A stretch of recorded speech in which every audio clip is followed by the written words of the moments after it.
नमस्कार विद्यार्थियों, स्वागत है आप सभी का एएसएल परिवार की इस लेटेस्ट क्लास में। हम सॉल्व कर रहे थे आपका चैप्टर नंबर 14 सांख्यिकी। सांख्यिकी में हम प्रश्नावली 14.3 तक कंप्लीट कर चुके थे, जिसमें हमने देखा था कि दंड आलेख, आपका आयत चित्र और बारंबारता बहुभुज किस तरह से बनाया जाता है। बेसिकली सबसे पहले हमने आंकड़ों के बारे में अध्ययन किया, फिर आंकड़ों से अर्थपूर्ण इंफॉर्मेशन निकालने के लिए हमने उनसे ग्राफ बनाए और ग्राफ की सहायता से अपने समझने की कोशिश की कि आंकड़ों से हम किस तरह से यूजफुल इंफॉर्मेशन को निकाल सकते हैं। पर सिर्फ ग्राफ ही ऐसे एक तरीका नहीं है जिनकी सहायता से हम मीनिंगफुल इंफॉर्मेशन निकाल सकते हैं। ग्राफ के अलावा भी बहुत सारे ऐसे मेजर्स हैं जिनकी सहायता से हम आंकड़ों को अध्ययन कर सकते हैं। ऐसे ही एक मेजर के बारे में हम यहाँ पर पढ़ेंगे जिन्हें हम बोलते हैं केंद्रीय प्रवृत्ति के माप, जिन्हें हम बोलते हैं केंद्रीय प्रवृत्ति के माप।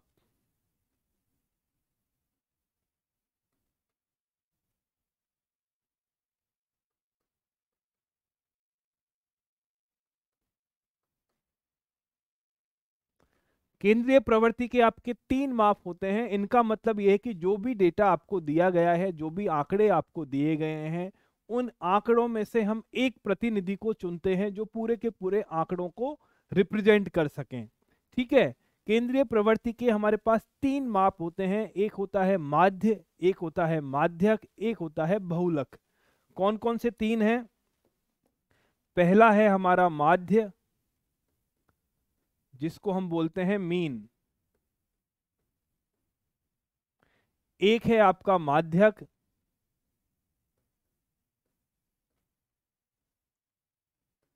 ये है हमारा मीडियन, और थर्ड है हमारा बहुलक, जिसकी इंग्लिश है मोड।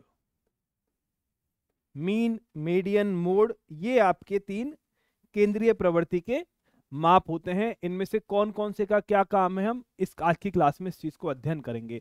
तो हम सबसे पहले वाले केंद्रीय प्रवृत्ति के माप पर आते हैं, जिसको हम बोलते हैं माध्य, मीन। इसका मतलब है औसत।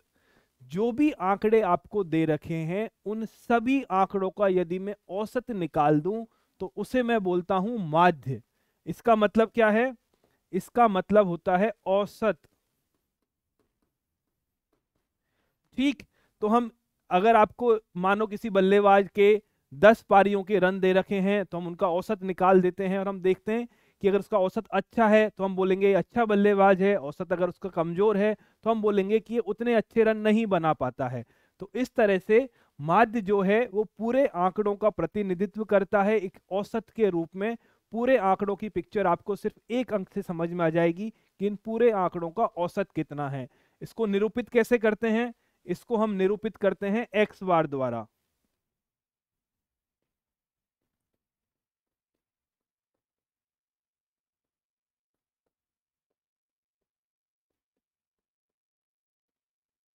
एक्स बार द्वारा मतलब एक्स बनाओ, एक्स के ऊपर एक लाइन खींच दो जिसे हम बार बोलते हैं। एक्स बार द्वारा हम माध्य को निरूपित करते हैं।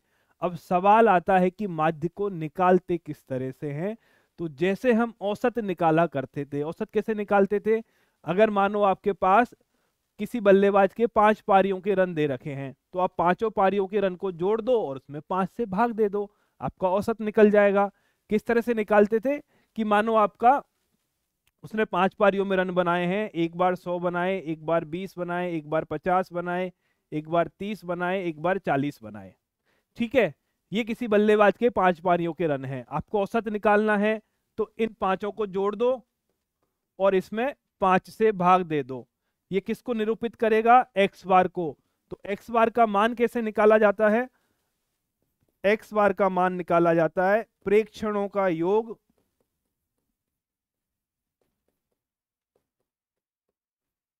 बटे प्रेक्षणों की संख्या।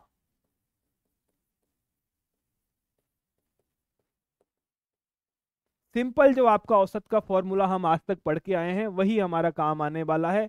एक्स बार हम निकालते हैं प्रेक्षणों का योग बटे प्रेक्षणों की संख्या के द्वारा।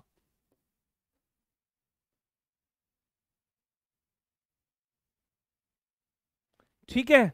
ये आपका एक्स बार का फॉर्मूला हो गया। अब एक दो सवाल हम सॉल्व करते हैं जिससे आपको माध्य का थोड़ा सा बेहतर आइडिया लग पाए। ये है आपका उदाहरण नंबर 10 जो आपकी प्रश्नावली 14.4 के अंदर दिया गया है। उदाहरण को देखो क्या बोलता है। 5 व्यक्तियों से यह पूछा गया कि आपने समुदाय के सामाजिक कार्य करने में वे एक सप्ताह में कितना समय देते हैं, मतलब एक सप्ताह में कितना वो सोशल वर्क करते हैं, ये उनसे पूछा गया। उनका कहना था क्रमशः वो करते हैं आपका 10 घंटे, 7 घंटे, 13 घंटे, 20 घंटे और 15 घंटे। 5 लोगों से पूछा, उन्होंने बता दिया कि हम इतने इतने घंटे एक सप्ताह में सामाजिक कार्य करते हैं। एक सप्ताह में इनके द्वारा सामाजिक कार्य में लगाए गए समय का माध्य ज्ञात कीजिए। तो माध्य हम कैसे निकालते हैं? माध्य हम निकालते हैं एक्स बार बराबर प्रेक्षणों का योग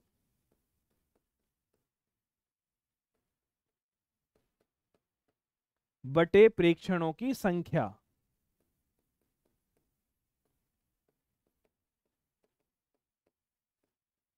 प्रेक्षणों का योग मतलब यहां पर 5 है तो x1 plus x2 plus x3 plus x4 plus x5 बटे 5, या हम इसको n लिख देते हैं, बाद में इसको 5 कर देंगे। n मतलब प्रेक्षणों की संख्या और हमने सबको जोड़ दिया है। जोड़ो इनको, 10 प्लस 7 प्लस 13 प्लस 20 प्लस 15 और बटे कितने हैं? 5। इसका मान कितना है? n का मान। प्रेक्षण आपके टोटल 5 रख रखे हैं। योग करो, 8 15 1 2 4 5 6 65 बटे 5 मतलब 13।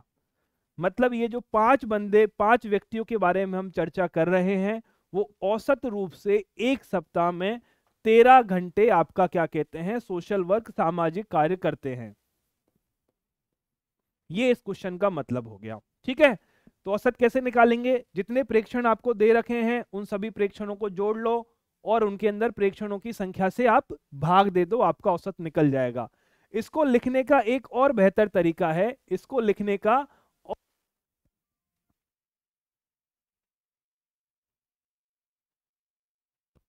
इनको लिखने का एक और बेहतर तरीका है, वो हम इस तरह से भी लिख सकते हैं कि यदि आपको x1 plus x2 plus x3 plus x4 plus x5 को जोड़ा गया है, इसको हम इस तरह से भी लिख सकते हैं। इसको हम इस तरह से भी लिख सकते हैं, समेशन xi बटे n। समेशन xi का क्या मतलब है? समेशन xi का यही मतलब है, समेशन xi बराबर x1 plus x2 plus x3 plus x4 plus x5। ठीक है, ये जो चिन्ह है इसको हम बोलते हैं समेशन।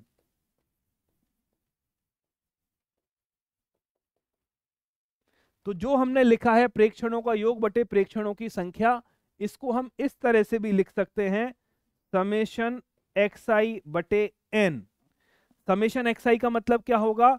सारे प्रेक्षणों को जोड़ दो, इसको हम बोलते हैं सिग्मा, जिसका मतलब है समेशन जितने भी प्रेक्षण दे रखे हैं उन सबको हमें जोड़ देना है। ठीक है, तो ये आपका माध्य का फॉर्मूला हो गया। ये हमने क्या निकाल दिया? माध्य निकाल दिया, यदि हमें रॉ डेटा दे रखा है तो। अब सवाल आता है कि यदि हमें बारंबारता बंटन दे रखा है तब हम किस तरह से माध्य निकालें। अब सवाल आता है कि यदि हमें बारंबारता बंटन दे रखा है तो हम माध्य किस तरह से निकालें। अब तक हमने जो माध्य का फॉर्मूला पढ़ा है वो क्या है? माध्य का फॉर्मूला है एक्स बार का मान होता है प्रेक्षणों का योग बटे प्रेक्षणों की संख्या, मतलब समेशन xi अपॉन n। ये आपका माध्य का मान होता है। ठीक है, पर यहाँ पे दिक्कत क्या है कि यहाँ पर अबे हमें xi तो दे ही नहीं रखा, सारे प्रेक्षण अलग अलग दे ही नहीं रखे।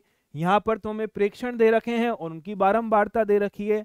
तो अब मैं समेशन xi का मान कैसे निकालूं, सारे प्रेक्षणों का योग मैं किस तरह से निकालूं, ये एक समस्या मेरे सामने आकर खड़ी हो गई है।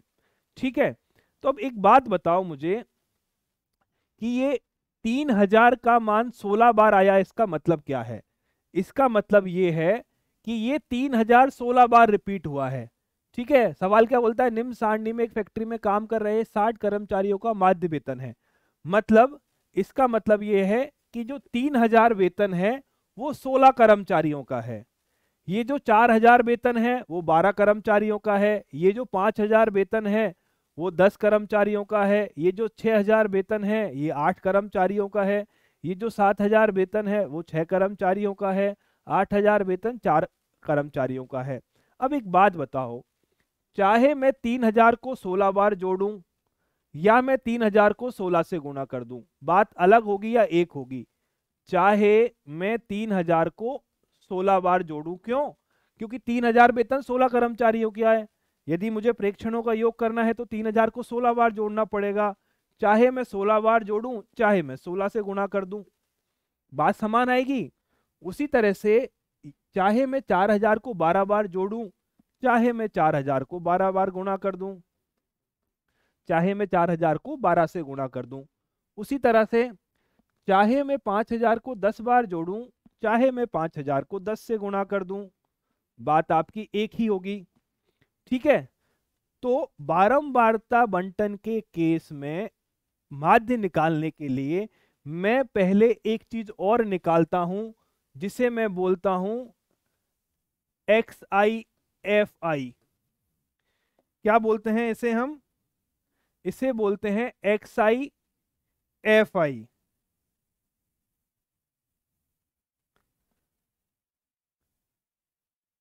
ऐसा क्यों करते हैं?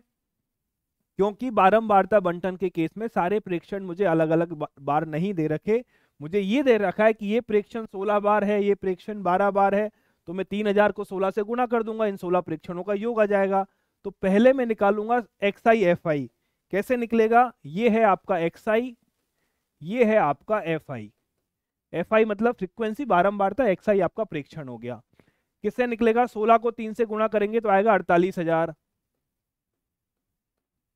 12 को 4 से गुणा करेंगे तो भी 48000 आएगा, 5 को 10 से गुणा करेंगे 5000 को तो 50000 आएगा, 6 को 8 से करूंगा तो आपका 48000 आएगा, ये आपका 42000 आएगा, ये आपका 32000 आएगा, ये आपका 27000 आएगा और ये आपका 10000 आएगा।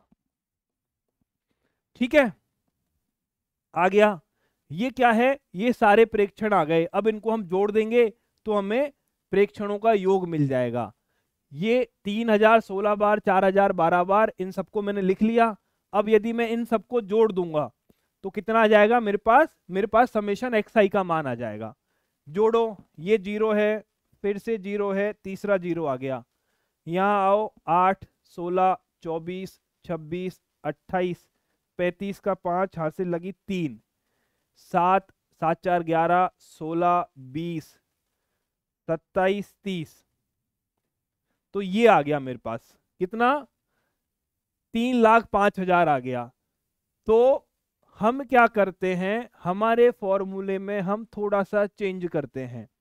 बारंबारता बंटन यदि आपको दे रखी है तो माध्य का जो फॉर्मूला आपका होगा, माध्य का फॉर्मूला होगा x बार बराबर summation XI upon FI upon summation FI।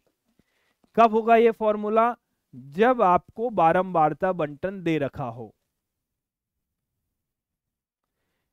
ये x बार का फॉर्मूला कम है जब आपको रॉ डेटा दे रखा है। यदि आपको बारंबारता बंटन दिया गया है, यदि आपको बारंबारता बंटन दिया गया है,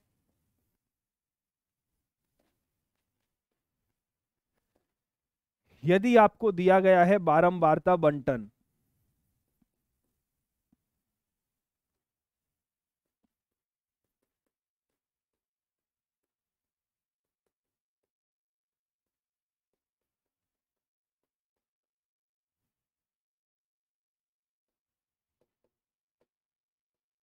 तब x बार का मान होता है समेशन XI अपॉन FI बटे समेशन FI। और ये जो है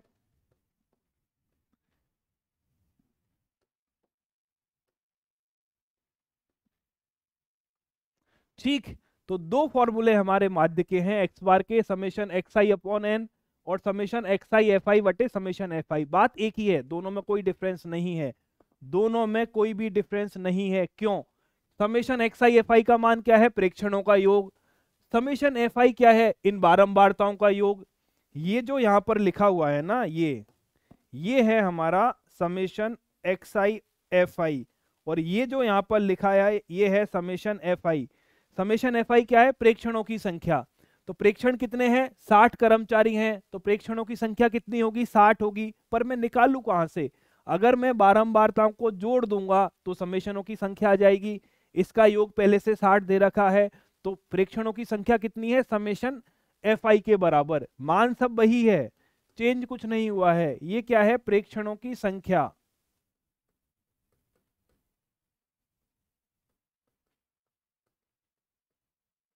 और ये क्या है? प्रेक्षणों का योग।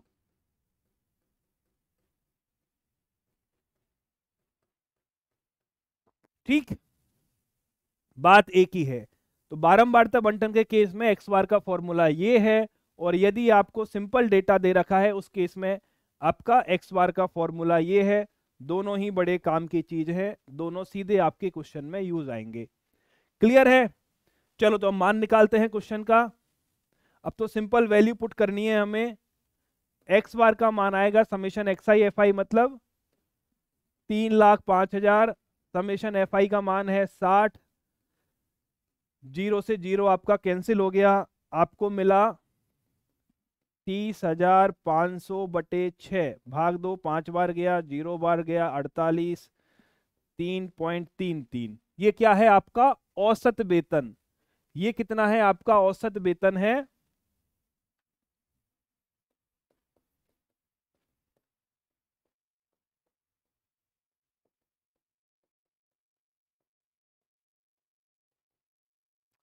बात समझ गए? ये आपका औसत वेतन आ गया। तो एक्स बार निकालने के हमारे पास दो फॉर्मूले हैं, समेशन एक्स आई अपॉन एन, यदि आपको सिंपल रॉ डेटा दे रखा है, और यदि आपको बारंबारता बंटन दे रखी है तो summation x I upon summation x I F I बटे समेशन एफ आई। दोनों का मान, दोनों की बात एक ही होती है। अब हम आते हैं आपकी अलग वाले, अब हम आते हैं आपके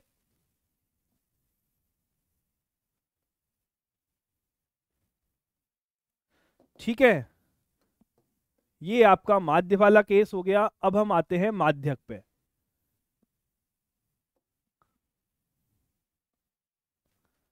माध्यक का क्या मतलब है? माध्य का मतलब तो हो गया दिए गए आंकड़ों का औसत। माध्यक का मतलब है दिए गए आंकड़ों में से बीच वाली संख्या। माध्यक का मतलब क्या है? दिए गए आंकड़ों में से बीच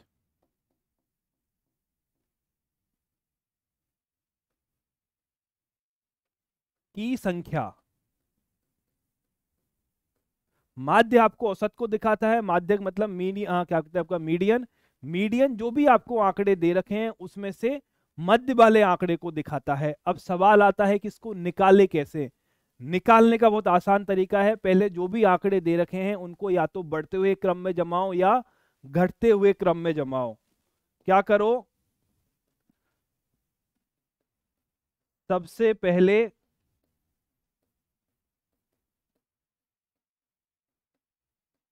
दिए गए आंकड़ों को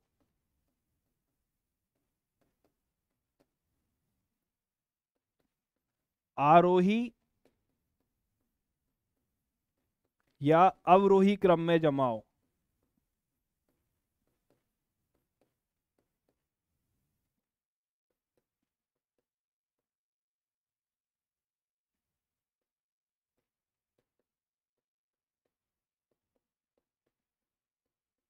आरोही या अवरोही क्रम में व्यवस्थित किया जाता है। उसके बाद क्या करना है? उसके बाद क्या आएगा? यदि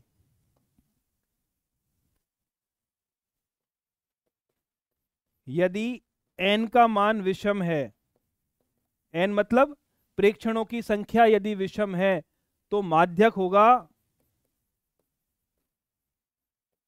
n+1/2वां पद। n प्लस 1/2 पद आपका माध्यक होगा। यदि n का मान सम है, मतलब प्रेक्षणों का मान सम है, तो आपका माध्यक होगा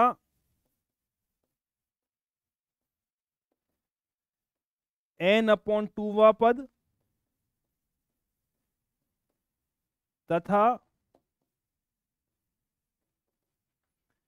n/2 प्लस 1 पद का औसत। अभी हम देखेंगे एग्जाम्पल की सहायता से, बड़ी आसानी से समझ में आ जाएगा, कोई इतनी बड़ी बात नहीं है कि आपको डरना पड़े। पहला काम क्या करना है, माध्यक निकालने के लिए बढ़ते हुए क्रम में या घटते हुए क्रम में जमाओ। जनरली हम बढ़ते हुए क्रम में ही जमाते हैं। फिर देखो कि सम है या विषम है। यदि विषम है तो 1 जोड़ और 2 से भाग दे दो, जो संख्या मिलेगी वो वह पद आपका माध्य होगा। यदि आपका क्या कहते हैं, उसकी पदों की संख्या सम है, तो आप n/2 निकालो वो पद, और n/2 प्लस 1 पद निकालो, दोनों का औसत निकाल दो। कहने का मतलब ऐसे होगा, आप समझ लो, यदि आपको दे रखी है 5 संख्याएं, जैसे आपको दे रखा है 2, 4, 7, 9, 8, 9 और 12, ठीक, ये आपको 5 संख्याएं दे रखी हैं। आपसे बोले सर 5 संख्याओं में बीच वाला पद कौन सा होगा, तो बड़ी आसानी से आप बता सकते हो कि सर ये तीसरा पद आपका क्या कहते हैं, बीच वाला पद है, 2 इधर है 2 उधर है, बीच वाला पद है। इसका मान क्या है, इसका मान क्या है, इसका मान यही तो है, 5 प्लस 1/2 बराबर तीसरा पद। बस। यदि हमें विषम क्या कहते हैं प्रेक्षण दे रखे हैं, तो विषम प्रेक्षणों का जो बीच वाला पद होता है वो n प्लस 1/2 पद होता है। सिंपल सी बात है, ऐसे आपका निकल जाएगा बीच का पद। या आप ऐसे समझ सकते हो कि 5 पद हैं, 5 में से 2 को इधर से हटाया, 5 पद हैं, 2 को इधर से हटाया, 2 को उधर से हटा दिया, जो बच गया हमारा बीच का पद आ गया। ऐसे भी आप निकाल सकते हो। यदि आपके प्रेक्षणों की संख्या सम है, मतलब आपके अगर 6 पद आपको दे रखे हैं, 6 पद जैसे 2, 4, 6, 8, 9, 12, 2, 4, 6, 12 पद आ गए। अब इस पद में 6 पद में यदि आपको बीच वाला पद निकालना है, तो 6 में कोई बीच वाला पद होता ही नहीं। कैसे नहीं होता, कि 3 अगर मैं यहां से हटा दूं और 3 में यहां से हटा दूं तो कुछ मुझे नहीं मिला, बीच का पद मैं निकाल ही नहीं सकता। तो मैंने क्या किया, 2 को हटाया और 2 को हटाया, अब बीच में क्या बच गया, 6 और 8।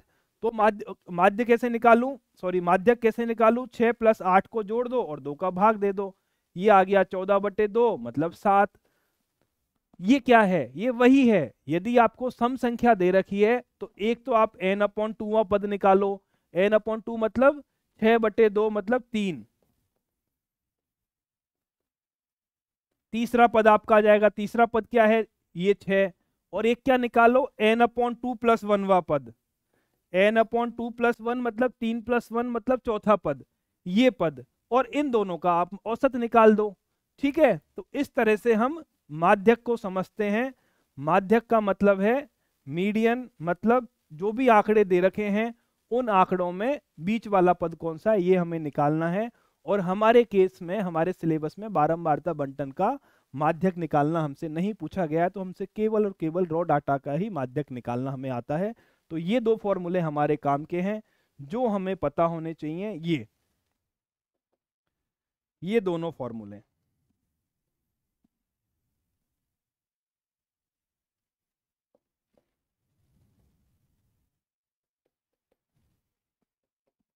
अगर ये आपको पता है तो आप माध्यक बड़ी ही आसानी से निकाल पाओगे। ठीक है, अब एक आधा क्वेश्चन सॉल्व करते हैं, आप बेहतर तरीके से समझ पाओगे एक आधा क्वेश्चन सॉल्व करने के बाद।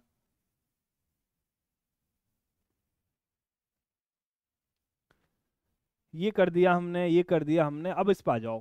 कक्षा, एक कक्षा के 9 विद्यार्थियों की सेंटीमीटरों में लंबाई ये है, इन आंकड़ों का माध्यक निकालिए। माध्यक मतलब बीच का पद निकालिए।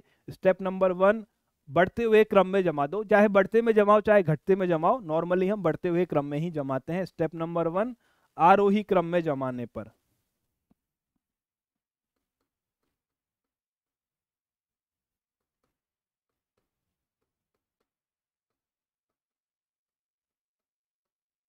आरोही क्रम में जमाने पर आपको क्या मिलेगा, देखो जमाओ।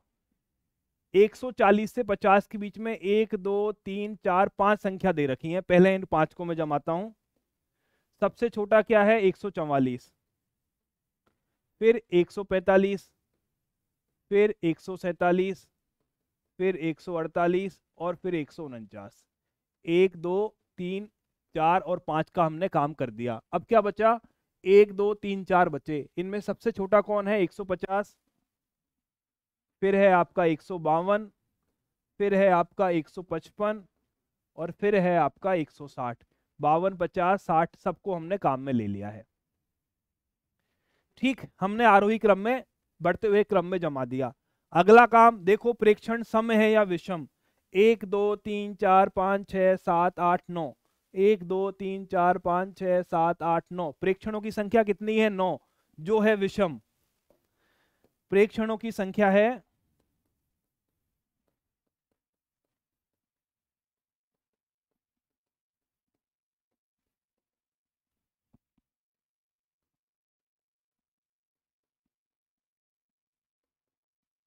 जो कि एक विषम संख्या है। अगर प्रेक्षणों की संख्या विषम हो तो माध्यक क्या होता है? माध्यक आपका होता है n+1/2 वा पद। n का मान कितना है? 9। वैल्यू पुट करो, 9 + 1/2 मतलब 10/2 मतलब 5वां पद। 5वां पद निकालो। 5वां पद पहला, दूसरा, तीसरा, चौथा, 5वां, ये रहा। तो माध्यक क्या निकलेगा आपका? माध्यक आपका निकलेगा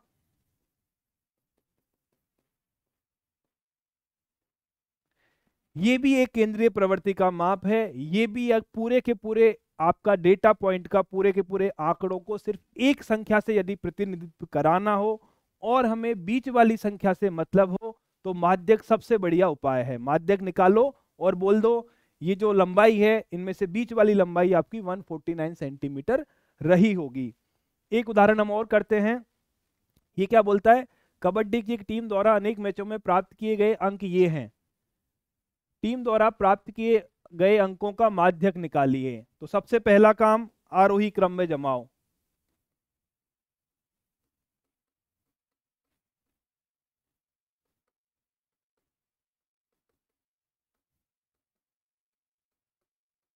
आरोही क्रम में यदि मुझे जमाना है तो देखो 10 से छोटे कौन कौन है? 1 2 3 4 5 6, ये ही 10 से छोटे हैं। पहले इनको जमाते हैं। इनमें सबसे छोटा कौन है? 2। उससे बड़ा 2 को हटा दिया, 5। 5 से बड़ा 7 2 बार है, 7 7, 7 भी गया, 7 भी गया। फिर 8, 8 2 बार है, 8 8। 1 2 3 4 5 6, 1 2 3 4 5 6, ये हो गए। ठीक है, अब क्या करें? अब हम निकालते हैं 10 से लेके 20 तक के। 10 से लेके 20 तक की संख्याएं हम निकालते हैं। अब 1 2 3 4 5 6, 6 संख्याएं 10 से लेके 20 तक की हैं। इनको भी जमाओ। कौन कौन सी हैं? 17 है, 15 है, 14 है, 10 है, 10 है। सबसे छोटा है 10, उसके बाद है 10, फिर है 14, फिर है 15। तो 10 आ गया, 10 आ गया, 14 आ गया, 15 आ गया। फिर आए आपका 17 और 18। इसमें आएगी 17 और फिर आएगा 18। 18 भी गया और 17 भी गया। अब क्या बचा? अब बचा 27 24 48 और 28। इसमें सबसे छोटा है 24, फिर है 27, फिर है 28 और फिर है 48। कितने पद हो गए? 1 2 3 4 5 6 7 8 9 10 11 12 13 14 15 16। 16 पद हो गए। गिन लो एक बार। 1 2 3 4 5 6 7 8 9 10 11 12 13 14 15 16। ठीक है, सारे पद हमने ले लिए हैं। सारे पद हमने ले लिए हैं। प्रेक्षणों की संख्या कितनी है? 16, जो कि एक सम संख्या है। प्रेक्षणों की संख्या क्या है?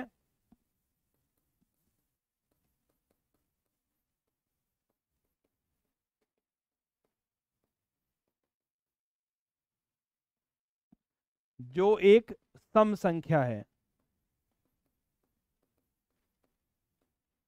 यदि प्रेक्षणों की संख्या सम होती है तो आपका माध्यक क्या होगा? आपका माध्यक होगा n/2वां पद तथा n/2 + 1वां पद का औसत।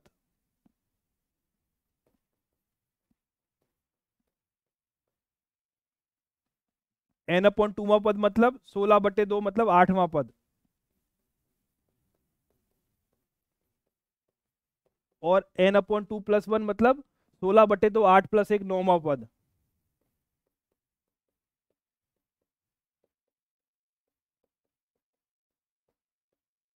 पद निकालो दोनों, 8वें और 9वें, 1 2 3 4 5 6 7 8 9।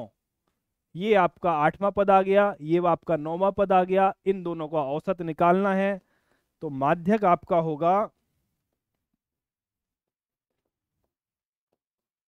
10 + 14/2 मतलब 24/2 मतलब 12। 12 जो है आपका इस दिए गए क्या कहते हैं आपके आंकड़ों के बीच वाला पॉइंट है। तो सिंपल सा काम है, आरोही क्रम में जमा दो, आपके आपके प्रेक्षणों का मान संख्या निकालो, समय या विषम में, उस हिसाब से फॉर्मूला लगाओ और वैल्यू निकाल लो। चलिए अब हम आते हैं आपका आखिरी वाले उस पे, तीसरे आपके क्या बोलते हैं केंद्रीय प्रवृत्ति के माप पे, जिसको हम बोलते हैं बहुलक। जिसको हम क्या बोलते हैं? बहुलक। माध्य क्या था आपका? औसत। माध्यक क्या था? बीच वाला पॉइंट। बहुलक क्या है? जो सबसे ज्यादा बार जो रिपीट हुआ हो। बहुलक है आपका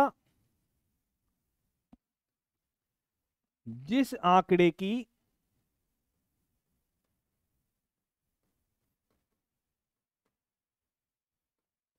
पुनरावृत्ति सबसे ज्यादा हो।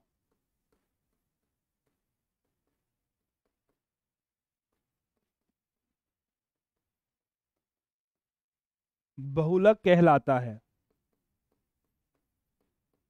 ठीक है, जो आंकड़ा सबसे ज्यादा बार आया है वही आपका बहुलक है, और कोई दिमाग लगाना ही नहीं है। माध्य औसत, माध्यक बीच वाला, बहुलक जो सबसे ज्यादा बार रिपीट हुआ हो। आ जाओ क्वेश्चन पे आते हैं अब। 20 विद्यार्थियों द्वारा 10 में से प्राप्त किए गए निम्नलिखित अंकों का बहुलक ज्ञात कीजिए।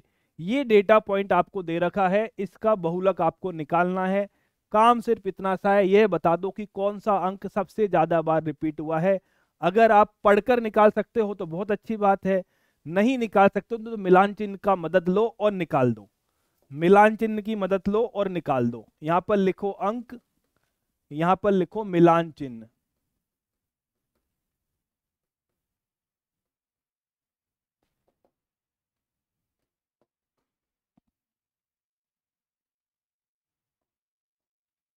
अंक क्या है? अगर 10 में से मिले हैं तो यही मिलेंगे, जीरो तो दे ही नहीं रखा। 1 2 3 4 5 6 7 8 9, यही अंक मिलेंगे। देखो 4, 4 एक बार आ गया, 6, 6 एक बार आ गया, 5 एक बार आ गया, 9 एक बार आ गया, 3 एक बार आ गया, 2 एक बार आ गया, 7 दो बार आ गया, 6 5 4 9 10 10 3 4 7 6 और 9 9। कितनी कितनी बार आए हैं? ये आपका आया है,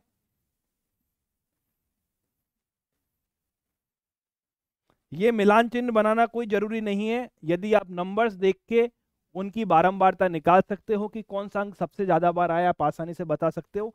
अगर तकलीफ हो तो मिलान चिन्ह बना लो, आसानी से समझ जाओगे। ये 1 0 बार आया है, 2 1 बार आया है, 3 2 बार आया है, 4 3 बार आया है, 5 2 बार है, 6 3 बार है, 7 3 बार है, 8 0 बार है, 9 आपका 4 बार है, 10 आपका 2 बार है। तो कौन सा अंक सबसे ज्यादा रिपीट हुआ है? सर 9।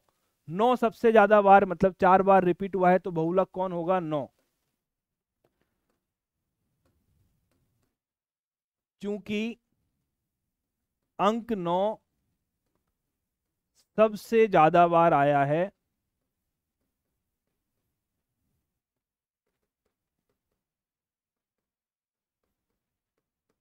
अतः दिए गए आंकड़ों का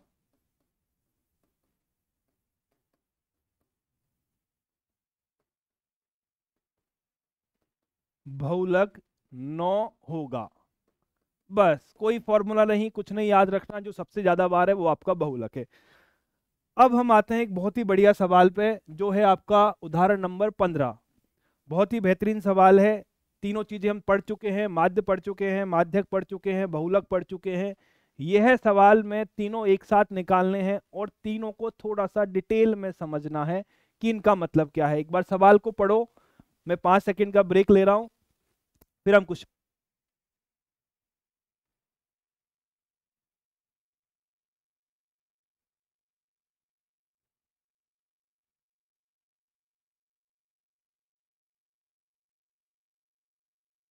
क्या बोलता है सवाल हमारा? एक फैक्ट्री की एक छोटी इकाई लीजिए जहां 5 व्यक्ति काम करते हैं, जिनमें से एक सुपरवाइजर है और 4 मजदूर हैं। प्रत्येक मजदूर की प्रति माह 5,000 रुपये वेतन मिलता है। मतलब जो 4 मजदूर हैं उनका वेतन है 5,000, तो हर एक को 5,000 मिल रहा है।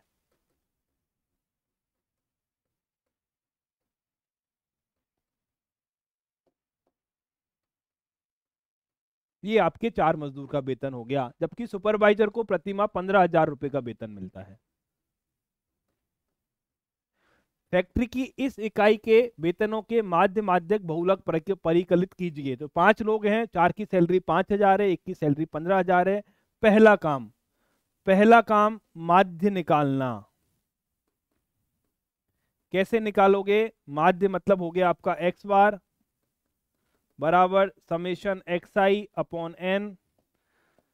समेशन एक्स आई निकालो, 5,000 प्लस 5,000 प्लस 5,000 प्लस 5,000 प्लस 15,000 बटे 5। 20 और 15 35,000 बटे 5, मतलब आ गया ₹7,000। माध्य कितना आया? 7,000 के बराबर, मतलब पांचों लोगों की माध्य वेतन जो होगा वो 7,000 होगा। सेकंड निकालते हैं हम, सेकंड चीज माध्यक। पदों की संख्या कितनी है? 5। वो क्या है? विषम। तो माध्यक क्या होगा? n+1/2वां पद। माध्यक क्या होगा? n+1/2वां पद। बेसिकली इसको माध्यिका बोलते हैं माध्यक की जगह पर, आपकी बुक में माध्यक लिखा हुआ है इसलिए मैं भी यही बोल रहा हूं। वैसे हम आज तक इसको माध्यिका ही बोलते आए हैं। n का मान 5 रखो, 5+1/2वां पद,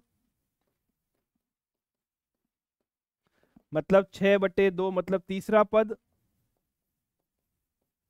तीसरा पद कौन सा है आपका? तीसरा पद पहला, दूसरा, तीसरा। तो माध्यक कितना निकलेगा? माध्यक निकलेगा आपका ₹5,000। ये है माध्यक, ये है माध्य। थर्ड हमें निकालना है बहुलक। तो बहुलक तो बहुत ही आसान है, जो आंकड़ा सबसे ज्यादा बार आया है वही आपका बहुलक है। सबसे ज्यादा बार कौन आया है? 5,000। तो बहुलक का मान कितना होगा? सीधा सीधा 5,000। ठीक। तो माध्य आपका 7,000 निकला, माध्यिका आपकी क्या कहते हैं 5,000 निकली, बहुलक आपका 5,000 निकला। अब ध्यान से देखो, 5 लोग थे, 4 की तनख्वाह है 5,000, एक की तनख्वाह है 15,000। माध्य क्या आया? 7,000, जो इन पांचों में से किसी की तनख्वाह है ही नहीं। और माध्यक क्या है? 5,000, कम से कम किसी एक की तनख्वाह तो है। बहुलक क्या है? 5,000, कम से कम किसी एक की तनख्वाह तो है। तो ऐसे केस में जब आंकड़ों का अंतर बहुत ज्यादा हो, या जिसमें चरम मान दे रखे हो, चरम मान मतलब बाकी सब तो 5,000 की रेंज में है, एक 15,000 चला गया, मैं एक को 50,000 ले जाऊं ऐसे ही। तो जब आंकड़ों का अंतर बहुत ज्यादा हो, सबसे छोटे आंकड़े और सबसे बड़े आंकड़े में अंतर बहुत ज्यादा हो, तो माध्य उतना इफेक्टिव नहीं होता। क्या होता है? यदि इसमें होता है कि जो माध्य का मान है आंकड़ों के चरम मान से प्रभावित होता है।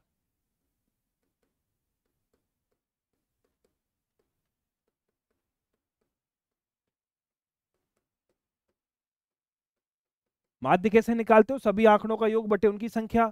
तो अगर आपका क्या होगा कि इस तरह से आ जाए कि सब अंक, सब संख्याएं तो 5,000 के आसपास है, एक 15,000 चला गया, तो चरम मान मतलब जो सबसे बाहर वाले अंक हैं उनसे वो माध्य प्रभावित होता है। अतः आंकड़ों में अधिक भिन्नता होने पर या आंकड़ों का अंतर अधिक होने पर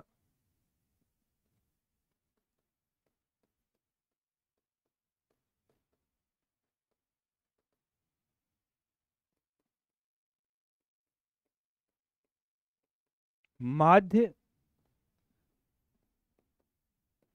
आंकड़ों का प्रभावी प्रतिनिधित्व नहीं करता, या लिख सकते हैं होने पर माध्य आंकड़ों का सही प्रतिनिधित्व नहीं कर पाता।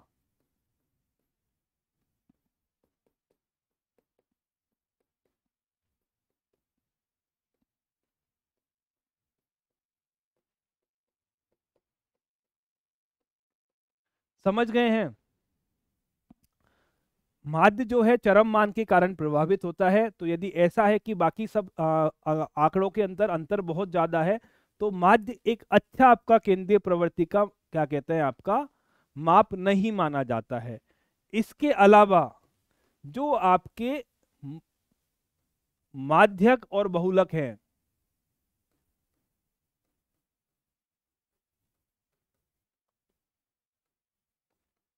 माध्यक और बहुलक का जो मान है आंकड़ों के चरम मान से प्रभावित नहीं होते हैं।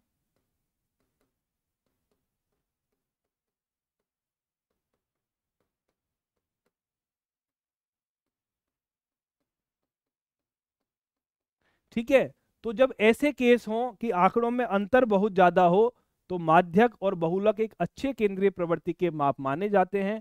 और ऐसे केस में जहां पर आंकड़ों में अंतर बहुत ज्यादा है, माध्य उतना अच्छा केंद्रीय प्रवृत्ति का माप नहीं माना जाता। माध्य तब बहुत इफेक्टिव है जब सारी की सारी संख्याएं आपके आसपास की हैं, ठीक है, या अचानक किसी संख्या में बहुत बड़ा जंप नहीं लगा है।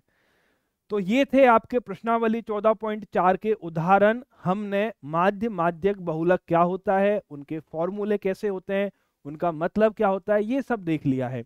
अब आपका जो ये पूरा चैप्टर है इसमें केवल एक क्लास आपकी और लगेगी जिसमें हम प्रश्नावली 14.4 के क्वेश्चंस को सॉल्व करेंगे। तो मेरे हिसाब से अगली क्लास तक ये चैप्टर आपका खत्म हो जाना चाहिए। तो आज की क्लास में इतना ही, फिर मिलते हैं नेक्स्ट क्लास में।